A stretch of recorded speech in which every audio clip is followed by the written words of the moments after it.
حضرت خواجہ حسن بصری کے زمانے میں امام ابو عمر رحمۃ اللہ علیہ قرآن مجید پڑھایا کرتے تھے۔ ایک مرتبہ ان کے پاس کوئی شخص قرآن مجید پڑھنے آیا۔ آپ نے اس کو پڑھانے میں بخل و خیانت کا ارتکاب کیا۔ اس جرم میں اللہ تعالیٰ نے انہیں سارا کلام حکیم بھلا دیا۔ وہ روتے ہوئے خواجہ حسن بصری کے پاس گئے اور سارا معاملہ بیان کیا۔ خواجہ حسن نے فرمایا، اے شخص، تو حج کو روانہ ہو جا، کیونکہ آج کل حج کے ایام ہیں، اور جب تو حج سے فارغ ہو جائے تو مسجد خیف میں ایک بزرگ محراب میں بیٹھے ہوئے ملیں گے۔ وہ درود و وظائف میں مشغول ہوں گے۔ وہ جب تک اپنے معمولات سے فارغ نہ ہو جائیں تو ان سے بات نہ کرنا۔ جب وہ فارغ ہو جائیں تو تم اپنی حاجت بیان کرنا۔ ان کی دعا سے تمہیں پھر سے سارا قرآن حکیم ازبز ہو جائے گا۔ ابو عمر نے خواجہ حسن کے حکم کی تعمیل کی، حج ادا کیا، پھر مسجد خیف پہنچے اور مسجد کے محراب میں ایک باروب بزرگ کو دیکھا۔ بہت سارے لوگ ان کے گرد بیٹھے ہیں۔ تھوڑی دیر بعد سفید پاکیزہ لباس والا ایک شخص وہاں آیا۔ سب لوگ اس کے گرد بیٹھ گئے۔ کچھ دیر باتیں ہوئیں، اتنے میں نماز کا وقت ہو گیا۔ سفید لباس والا شخص وہاں سے چلا گیا۔ دوسرے لوگ بھی چلے گئے۔ جب وہ بزرگ تنہا رہ گئے تو ابو عمر رحمۃ اللہ علیہ ان کے پاس پہنچے اور بعد السلام ان کو اپنا سارا مسئلہ بیان کیا، پھر دعا کی درخواست کی۔ ان بزرگ نے آسمان کی طرف دیکھا اور دعا فرمائی۔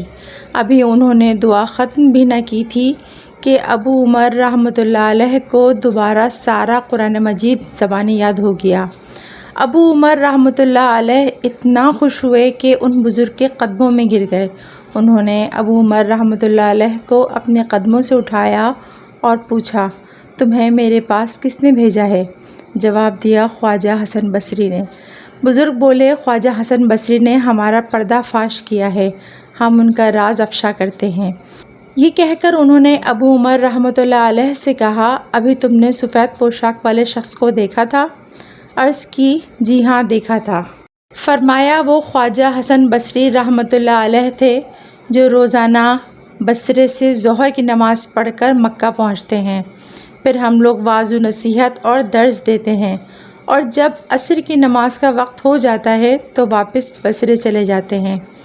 پھر فرمایا کہ حضرت خواجہ حسن بصری رحمۃ اللہ علیہ جن لوگوں کے امام ہوں ان کو ہم سے دعا کروانے کی کیا ضرورت ہے، کیونکہ جن سے ہم خود سیکھتے ہیں وہ جن کے پاس ہوں ان کا ٹھکانہ بہت ہی بلند اور اعلیٰ اور عرفہ ہوتا ہے۔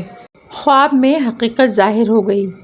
روایت ہے، ایک غریب اور مفلس شخص کا گھوڑا عیبی ہو گیا۔ اس نے حضرت خواجہ حسن بصری سے عرض کیا، آپ نے قیمت دریافت کر کے 400 دینار میں اسے خرید لیا۔ رات کو شخص نے خواب میں دیکھا کہ اس کا گھوڑا دوسرے گھوڑوں کے ساتھ بہشت کی چراگاہ میں چر رہا ہے۔ اس نے پوچھا، یہ کس کے گھوڑے ہیں؟ بتایا گیا، یہ تیرے تھے، مگر اب ان کا مالک حسن بصری رحمۃ اللہ علیہ ہے۔ خواب سے بیدار ہونے پر وہ شخص حسن بصری رحمۃ اللہ علیہ کے پاس آیا اور کہا کہ میں کل والا سودا منسوخ کرتا ہوں۔ آپ نے فرمایا، تیرے خواب سے میرے خدا نے مجھے پہلے ہی آگاہ کر دیا ہے۔ وہ واپس چلا گیا۔ اگلی رات خواجہ حسن بصری نے خواب میں دیکھا کہ عالی شان محل اور دل فریب منظر ہے۔ پوچھا، اس محل کا مالک کون ہے؟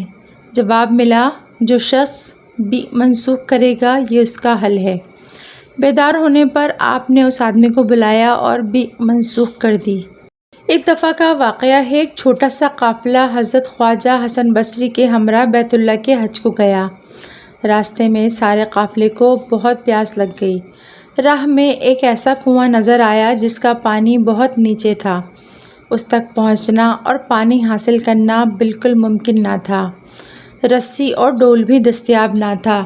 لوگ بہت پریشان ہو گئے کہ اب پانی کیسے حاصل کریں۔ خواجہ حسن بصری نے لوگوں سے فرمایا، میں نماز ادا کرتا ہوں، تم لوگ پانی پیو۔ آپ نماز پڑھنے میں مصروف ہو گئے۔ ایک دم پانی کنویں کی منڈیر تک پہنچ گیا۔ سب نے خوب سیر ہو کر پانی پیا۔ اس قافلے کے کچھ لوگوں کے دل میں یہ خیال پیدا ہوا کیوں نہ کسی چیز میں پانی ڈال لیا جائے تاکہ آگے راستے میں پانی کی کمی محسوس نہ ہو۔ ابھی وہ لوگ پانی ساتھ لے جانے کا انتظام کرنے کے بارے میں سوچ رہے تھے کہ پانی فوراً نیچے اتر گیا۔ حضرت خواجہ حسن بصری نماز سے فارغ ہوئے تو لوگوں سے کہا، تم نے خدا پر بھروسہ نہ کیا اور قناعت سے بھی دامن خالی کیا، اسی وجہ سے پانی کنویں میں اتر گیا۔ راستے میں ایک جگہ لوگوں کو بھوک نے ستایا۔ انہوں نے خواجہ صاحب سے اپنی حاجت بیان کی۔ خواجہ صاحب نے ایک کھجور کا درخت دیکھا جس پہ کھجوریں لگی ہوئی تھیں۔ آپ نے کھجوروں کو حکم دیا کہ میرے دامن میں آ جاؤ۔ کھجوریں درخت سے آپ کے پھیلے ہوئے دامن میں آ گریں۔ آپ نے سب قافلے والوں کو کھجوریں دیں۔ جو شخص کھجور کھاتا وہ حیران ہو جاتا کہ ہر کھجور کی گٹھلی سونے کی ہے۔ لوگ گٹھلیوں کو مدینے لے گئے اور فروخت کیا اور اپنی ضروریات پوری کرنے کے علاوہ باقی مال خیرات کر دیا۔ خواجہ حسن بصری نے لوگوں سے کہا، اللہ تعالیٰ نے آپ لوگوں کو حج کا انعام ان سونے کی گٹھلیوں کی شکل میں دیا ہے، لہٰذا ہمیشہ صبر اور توکل کا دامن تھامے رکھو۔